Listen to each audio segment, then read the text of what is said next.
The idea of realizing that I'm not the only person experiencing this, so I don't have to suffer silently. Welcome back to another episode of the MindSpa Podcast. I'm your host, Massunken, and today we're going to be talking about all things group therapy session. And so I am joined with two lovely individuals. We have Bronwyn and we have Leia, who are our group coordinators here at MindSpa. And so they're going to help us engage in a conversation around group therapy. How are you guys doing? Happy to be here. Yeah, thanks for having us, Michelle. Thank you guys for being here. As you guys know, I'm passionate about group therapy, and so are you. And so I think this is a very important conversation, I should say, for us to have, especially because we know lots about individual therapy. We know lots about what happens with an individual therapist, but there's not a lot that's being spoken of when it comes to group therapy. And so I want us to have that conversation to debunk some of the myths, to talk a little bit about what that even looks like. What does a group therapy session entail? But most importantly, how it's different than an individual therapy session, and why me as a client might choose group therapy over individual therapy sessions.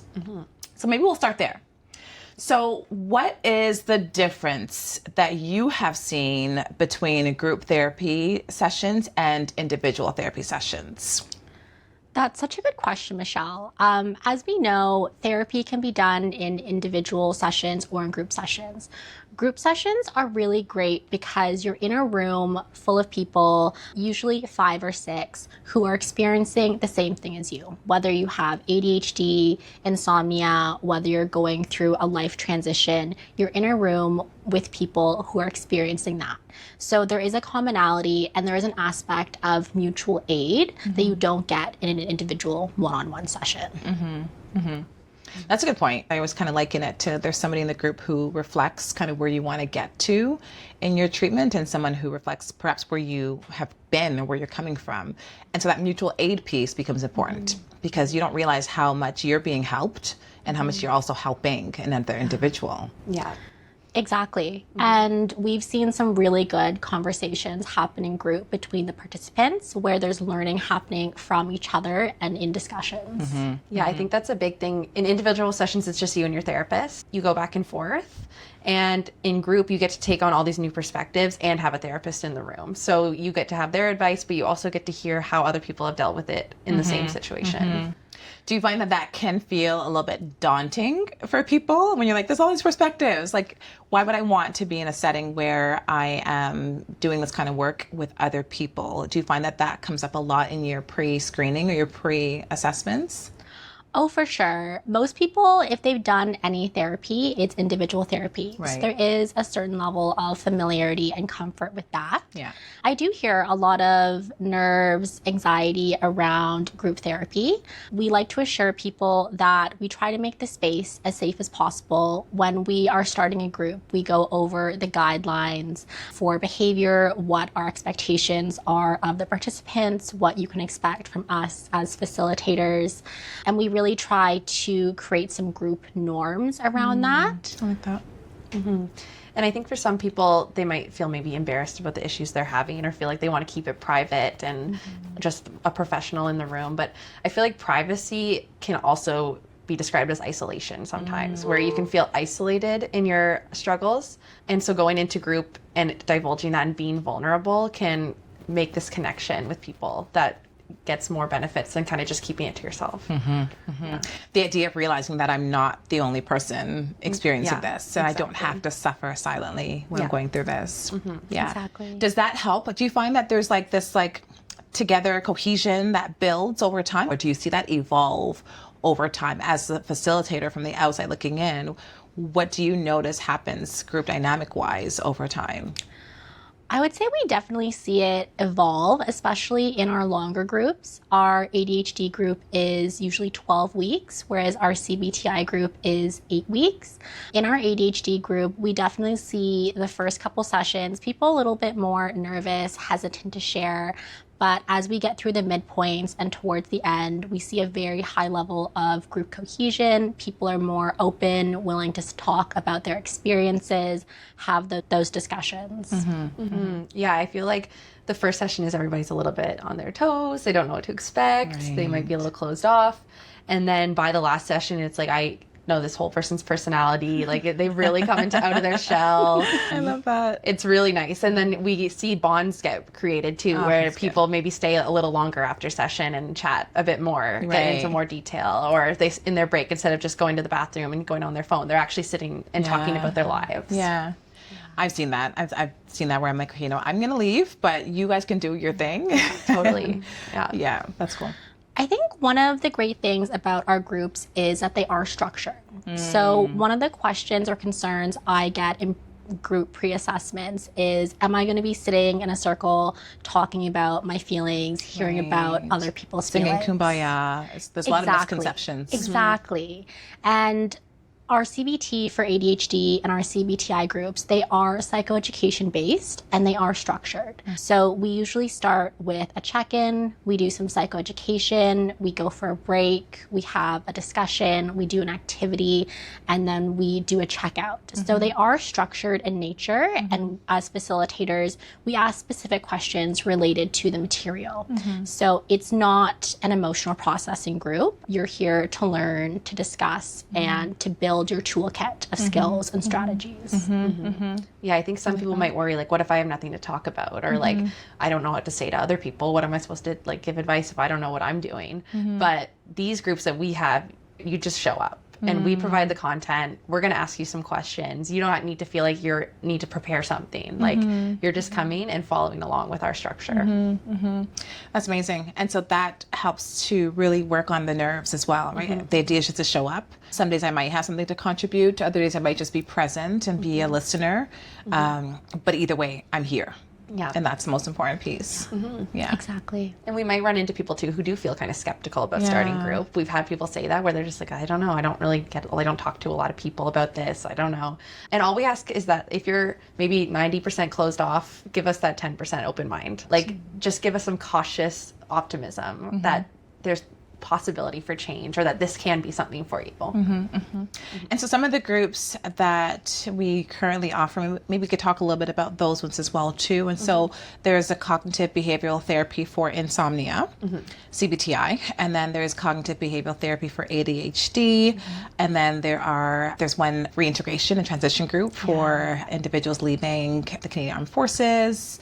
We also have parenting groups as well. What other groups do we have in the works and currently going on? We have a perimenopause, menopause group in the works, as well as a caregiver support group for those caring for individuals with ASD, autism spectrum disorder. Oh, that's awesome. That's awesome.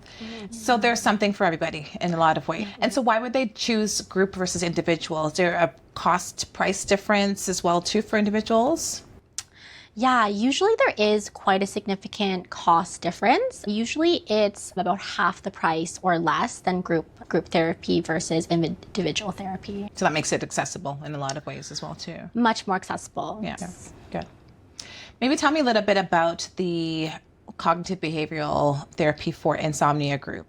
What would I be looking at if I realize, how do I know, first of all, that I am going to be a good fit for an insomnia group?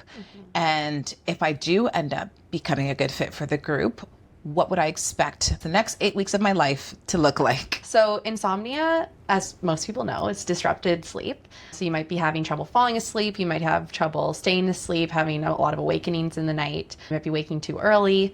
And then this is going on for a significant period of time. So that's when you might want to try something like therapy for insomnia. Our program is a CBT model, so cognitive behavioral therapy. So we look a lot at how our kind of negative thought patterns, how we're thinking affects how we're feeling, and then how we're behaving.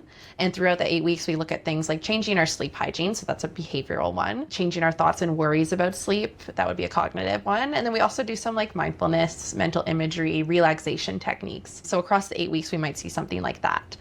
The real kind of bread and butter of CBT-I is the sleep diary. So around the second week, we're going to introduce this sleep diary. And this is going to be something that you go along with for the whole 8 weeks, where you're going to record some of your lifestyle factors, like how much caffeine you're taking, if you're working out, any substance use, napping. And then on the flip side, in the morning, you're going to record how you slept, like if you woke up in the night, if it took you a really long time to fall asleep, when you were able to wake up. And we're going to be able to take that information and use real evidence-based protocols to prescribe some sleep modifications for you. So a big part of it is sleep restriction. Okay. So if you're interested in CBT for insomnia, you kind of have to be ready to make some significant lifestyle changes. So I think a lot of people will think like, oh, like they're just going to tell me not to go on my phone right before bed or like not to watch TV. That's going to be one little aspect we look at. Yeah, that's going to be something that we look at. But there's also going to be a significant change to your sleep routine. So we're going to be asking you probably to cut it down really small at first, get you really sleepy so that when you go to bed, you hit the pillow, sleep through the night, wake up. So this is a program that's good for you if you're willing to make those big changes. Okay. Yeah. The sleep diary is a super important part of sleep restriction therapy. It gives us the numbers, the data to be able to implement the sleep restriction therapy, which is kind of like biohacking your sleep a little bit. We're like training your body while we're trying to help your mind. I like that. Yeah. Yeah. The real goal with sleep restriction therapy is quality, restful sleep. So what we're doing is we're trying to consolidate your sleep. Most people, when they come to us with insomnia, they're either having trouble falling asleep or they're having trouble staying asleep. It's usually taking them more than 30 minutes, sometimes hours to fall asleep.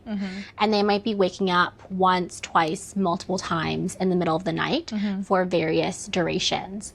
And what we're trying to do is increase your sleep pressure or your sleep drive so that when it is time to go to bed, you're falling asleep very quickly and you're staying asleep. So your sleep is consolidated.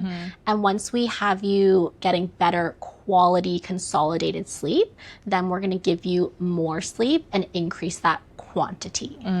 Okay. So it's a process that's gradual, is what it sounds like. Very gradual. Yeah. I would say some people get confused at first because they're like, why would I not want to be in bed for 8 hours if I'm trying to get 8 hours of sleep? Right. But if you're in there for 8 hours, but you're only sleeping for 4 of them, we kind of call it sleep efficiency. Yeah. So we don't want you in bed and not sleeping. That's the main goal.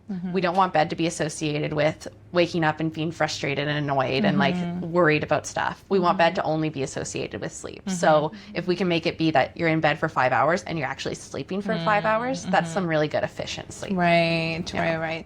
And so how does that work in a group setting? How do I know what if my sleep is far worse off than Joe Blow's sleep, but we're in the same group?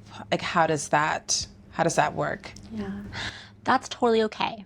And we get that a lot. We have people come in who are getting maybe 3 or 4 hours of sleep. We have some folks coming in who are maybe getting 5, 6 hours. And even though it is a group, we are making tailored suggestions for you. Okay.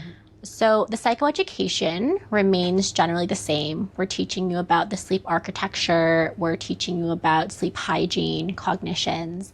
But with the sleep diary, that is your individual data. So your sleep restriction plan is individualized and unique to you. A significant part of the session is the first kind of 30 minutes of each, like the weekly session. We're going to be going over each person's individually, asking you about it. Like if things look off some nights, we're going to see what happened that night. We're going to find out what's affecting you by the lifestyle factors and relate that to how your sleep went. So each person gets that kind of few minutes one-on-one almost with the facilitator, and we go around the room so everybody can share how that went and then get that unique feedback. So it's group settings with individual tailorized treatment plans. Yeah, exactly. In a lot of ways. I love that. So you get that group dynamic, you get that support, and that sense of accountability. You're all coming, you're That's all probably a big sharing. part of grouping, the accountability. Totally. Like when you're coming in and your goal is to nap less, you're going to bring in that sheet and it's going to say exactly how much you napped. So maybe that gives you a little bit more of a push to like, okay, I want to actually have my good numbers next week. And we even see people have fun getting like competitive, being like, look at my sleep efficiency. Like, look how much it went up. Look how much it went up. That's awesome. There really is a sense of like camaraderie and like, let's all get better. Yeah, let's do this together. We have the same ultimate goal, which is efficiency in sleep. So when you look at the CBT-I group, if I was someone who would be a good fit for the group, what would an activity look like in the group? What are some of the things that you guys talk about, topics or activities that are covered in that group? So if I was just going to do an example, I think week 5-ish, we start talking more about cognitions. And so that day would be like, you get in, you do your check-in, We would provide some education on what we're going to be talking about today, and then we usually do a group activity. In that week, we do something called Constructive Worry, which is one of my favorite ones for insomnia. Kind of sounds a little counterproductive if you're going to be constructive and worrying. Most people with insomnia are worrying a lot. They're in bed at night, and we call it hyperarousal. We're in bed and we're alert, and our body is like ready to run a marathon, but we should be sleeping. And a lot of that it continues on because we're thinking about our day. We're thinking about what we did at work today, what we need to do at work tomorrow, getting up and seeing the kids and getting them ready for school. None of this is conducive to a good night's sleep. So we want to find a time where we can worry about things in a productive way. So the Constructive Worry worksheet, the first column will ask, what are you worried about? What's something that's keeping you up at night?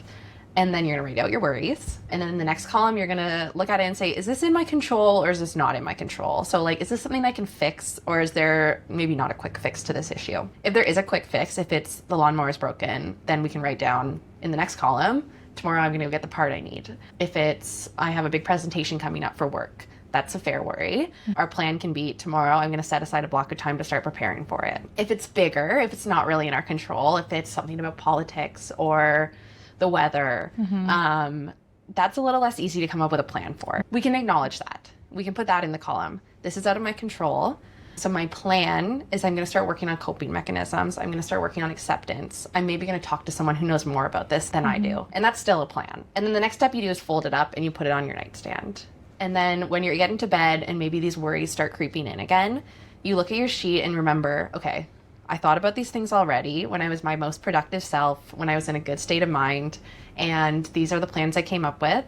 And in the middle of the night or when I'm tired right before bed, that's not my best state of mind. I won't be able to come up with anything better than I did today. And then the next step is moving forward, putting Constructive Worry into your day as maybe like a 10 or 15 minute block where you allow yourself that time to go through, figure out some plans. And that way you know when you're going to bed, like, this is what I came up with today. That's pretty good. And then tomorrow I can keep working on it. And that kind of allows your mind to settle and accept that this isn't a good time to be doing this. I like that. It's beating it to the punch in a lot of ways, right? Kind of getting to the worry before it gets to you, which I think we often don't do. We sort of are participants and the worry comes up for us and then we have to deal with it right then and there. But I love that. So I know we talked lots about insomnia. I know that there are a number of other groups that we are coordinating and are working on as well too. I want to talk about one last group before we wrap up, and that's the Adult ADHD group. And so what can you guys tell our listeners about the Adult ADHD group? It's also a psychoeducation group. I think this one, it's really important to understand that, like, it's not like insomnia where you go in, you have clinically significant insomnia, and by the end you could maybe have no insomnia. ADHD, you're going to go in with ADHD and you're going to leave the group with ADHD. Right. There's no cure for ADHD. Yeah. Our goal with the group is to provide you with some skills to help you better understand how ADHD is affecting you and how you can maybe better manage. So even though you're not cured of ADHD, you have a lot more tools in your toolbox and you're a lot better prepared to handle these things that have been a struggle for you maybe your whole life. It's really about giving people the tools, the skills, the strategies to navigate everyday life with ADHD, helping them create systems and plan for some of the things that they've been struggling with. I love that. Especially because, like you mentioned earlier, it can be quite isolating.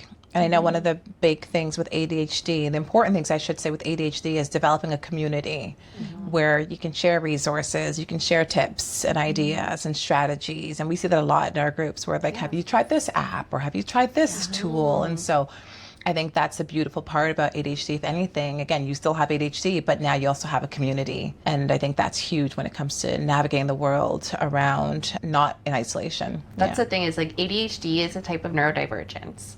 And so maybe they've been spending their whole life around people who are neurotypical and they've never really been able to feel like this place of like sense of belonging. And when you come into group, everyone in there is neurodivergent or a licensed professional, and they're here to help you and they're dealing with the exact same things you are.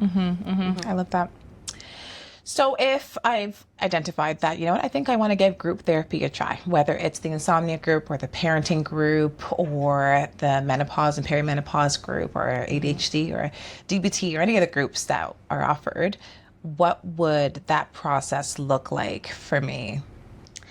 Yeah, so we have information on our MindSpa website with our group offerings.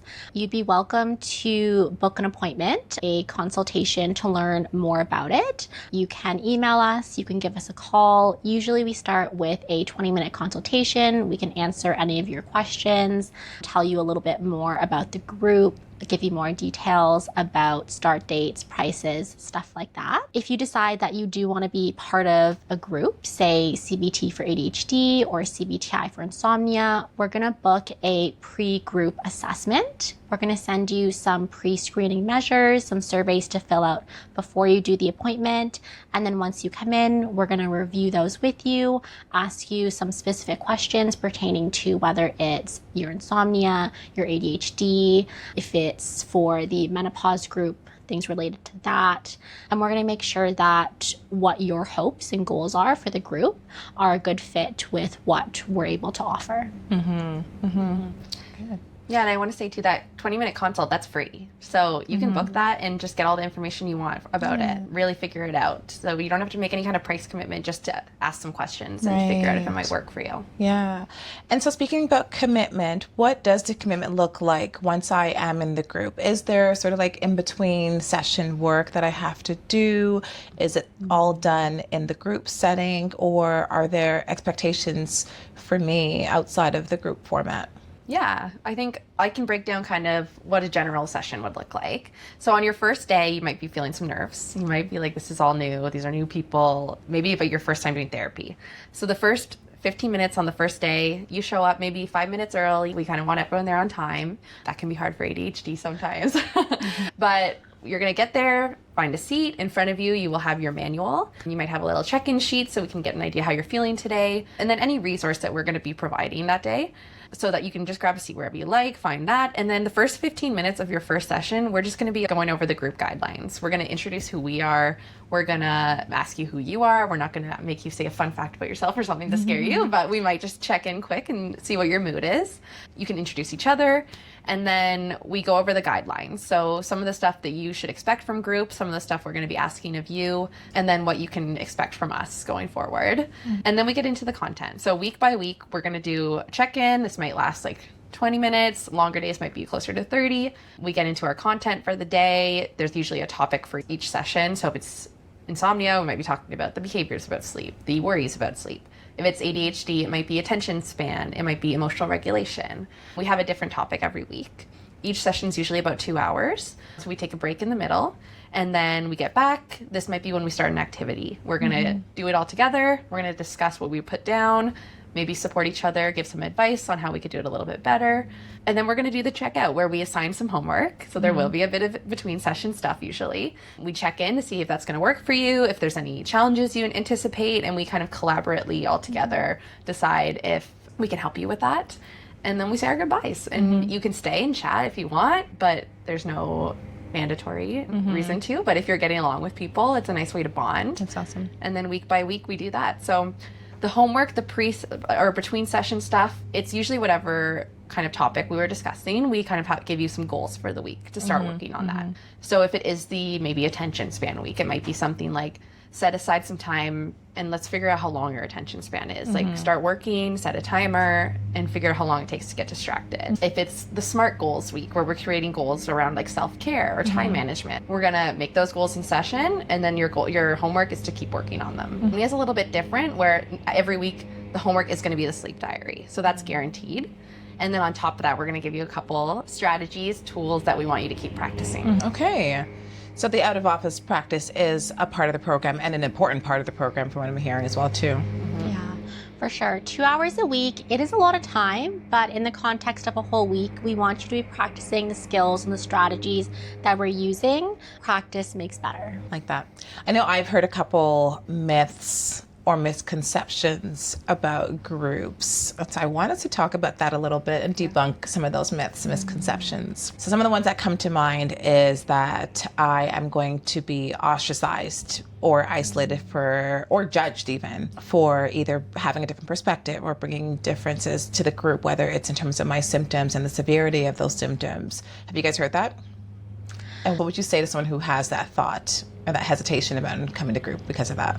For ADHD, there's so many different flavors of ADHD. There are different types, and how your ADHD shows up for you is going to be different than how it shows up for someone else. Everyone in the group either is diagnosed with ADHD or has a suspected diagnosis, and they're all here to learn to be part of the group, to be open, and to be engaged. So you all have that in common, and we do set out those group norms at the beginning. We do want to make it as safe as is possible. We really emphasize that in the first session, that like everybody's coming from a different background. We all, whether it's insomnia, ADHD, a parenting group, like we all have a different background. We're all adults and we're all dealing with different things. And this group is about having one common theme that we all relate to.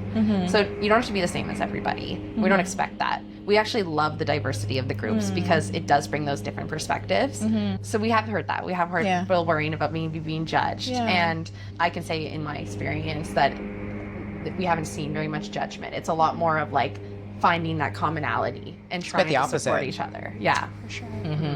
What other myths have you heard or that come up for you? I'm trying to think about the ones that I've heard. I've heard that it could feel overwhelming for folks, right? And that it just feels like it's a lot of information being thrown at them at the same time. But I think like you alluded to, we really just break it down session by session. Yeah. Versus like throwing out all this data and this information to you in one go. It's really gradual. You kind of build skills as you go week after week. exactly. I think what comes to mind for me is that kind of that sense of people like see group therapy on TV where it's a bunch of people sitting in a circle and like details of their life or maybe like a trauma they experienced. And like the groups that we're running, that's not really what it's about. The ones we have in motion right now, the ADHD and the insomnia, they're psychoed. So if you're going into one of our psychoed groups, we actually say in the first session, this isn't a trauma group. We don't want you sharing details that might make other people feel uncomfortable or unsafe. We want to keep it related to what the topic is. So you don't have to worry about going and sharing these intimate details of your life, and you don't have to be worried about trying to understand other people's intimate, intense stories. Yeah, that's again one of the differences between individual therapy and group therapy. That's more of like an individual therapy conversation versus bringing it into the group. And you know what? We do often have people who maybe are having a harder day and they maybe need a little bit of time one-on-one with a facilitator, and we can offer that where maybe we say, do you want to stick around for a few minutes after session today and meet in my office? And so if it is a particular day where you feel like you need to talk a bit more about the issue, we have time to go and chat. Okay, so there's flexibility there, which is huge. For sure. Yeah. And some people who do have concerns going into the group, they'll voice them during the consultation or the pre-group assessment, and we can talk about that. And we can sort of plan, how are we going to make you the most comfortable possible? Is that coming a little bit early? Is that getting a feel for the room, the space? For some folks, that is a concern. Participation is also a concern. You're never obligated to participate in the group. We will go around and say, would you like to share your thoughts on this? But you're also welcome to pass. Right. Yeah, we're never going to be like, tell me everything. Like, you can totally say no. Like, consent is really important to us. The confidentiality is, and you have every right to keep things to yourself. And I like that you say participation too, because participation is important in terms of showing up. We really need you there. We can't give you the details if you're not showing up. So if you've committed to this, the people who show the biggest progress, the people who feel like they get the most out of group are the people who are there every week. They don't have to be talking, but they're paying attention. They're like doing the activities we're providing and they're doing their homework. And so if nothing changes, right? Like you need to show up, you need to be willing, and in that state, not everyone is in that state where they're ready to start making changes. So you need to show up in that state and be willing, do the things we're asking of you. And then that's where you're going to see the improvements. It's very similar to individual therapy or life in general. Exactly. Right? You get out of it what you put into it. And so the more effort, the more dedication and work that I'm putting into, whether it's my group treatment in insomnia or ADHD, the more that I'm going to see the results and the benefits of that, whether it's honing in on a skill or improvement in my sleep as well. Exactly. And group really provides that accountability space where like we all know we shouldn't be on our phones right before bed. We all know I should be getting 8 hours of sleep, or maybe like I shouldn't be scrolling when I wake up in the middle of the night. but we still don't change it. We keep doing it, even though we know it's not good. Like maybe I'm napping every day in the afternoon and I know it's going to interrupt my sleep. Still going to keep doing it. So when you're in a group setting and there's all these people around you, that may be that thing, that push that you need to make that change. The accountability is huge. I've seen that as well too. It makes a huge difference compared to doing that same work individually. Any final thoughts that you want to share with individuals who are curious or questioning the idea of group therapy and are wondering if it's a good fit for them? What would you say to them? What message do you want them to receive today? I would encourage them to book the free 20-minute consultation. It can be done in person, it can be done virtually. There's no obligation with it, there's no cost. Come in with your questions and we'd be happy to answer them. Yeah, and I think like maybe take a second and think like, what is it really that I'm afraid of? Like, what is it the group setting that seems daunting? And if it's one of the things we talked about today, maybe it can give you a new perspective on what you can benefit from. Yeah. And if you're not ready for group, that's okay. There are other options. You can do individual, you can do some other self-growth, self-work. And when you are ready for group, it'll be there for you. Yeah. That's right. Well, great. Thank you guys so much for being here today and for sharing your insight on group therapy. I have seen it work wonders. Just again, the idea of not having to suffer silently or in isolation, the idea of community and building on that community as well, and still gaining a lot of skills at the same time. And so I'm so grateful that we had this conversation and that we're able to share information about groups and debunk a couple of myths as they relate to groups as well too. And so thank you for being here. Yeah, thanks for having us. Yeah, thank you so much for having us.